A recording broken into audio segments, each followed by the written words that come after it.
The lives of local Filipino farmers from pre-colonial period up to present time. Pre-colonial period. In 900 to 1560s, the system of farming during pre-colonial period, societies of Philippines relied more on Sweden agriculture than intensive permanent agriculture. They relied on Sweden agriculture because there's a lot of staple crops that grown here, such as rice, millet, bananas, and different kind of fruit crops. Spanish era. During this Spanish era, in year 1521 to 1898, the agrarian reform in this period was Commonwealth ownership of the land gradually and slowly took the backseat. Private ownership of the land was introduced. With this arrangement, every municipal resident was given his choice of the land for cultivation, free from tax.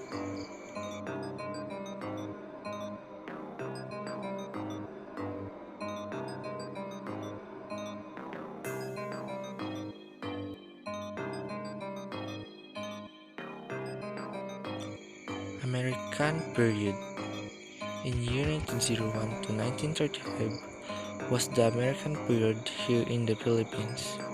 In this period, being landless was the main cause of the social unrest and revolt at that time. The Americans sought to put an end to the miserable conditions of the tenant tailors and the small farmers by passing several land policies to widen the base of small land holdings and distribute land ownership among the greater number of Filipino tenants and farmers.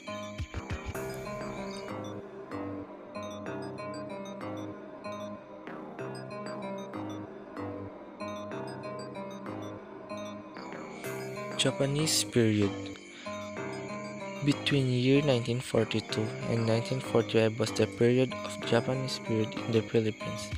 This period they called it the era of Hukbalahap. Hukbalahap controlled whole areas of Central Luzon.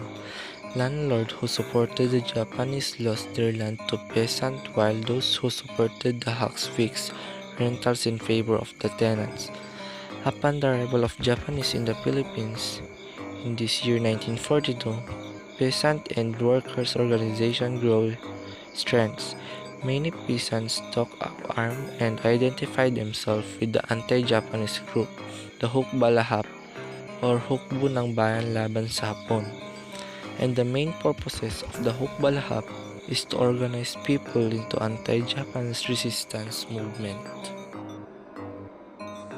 Present day, Duterte plans to place almost all in public lands, including military reserve under agrarian reform.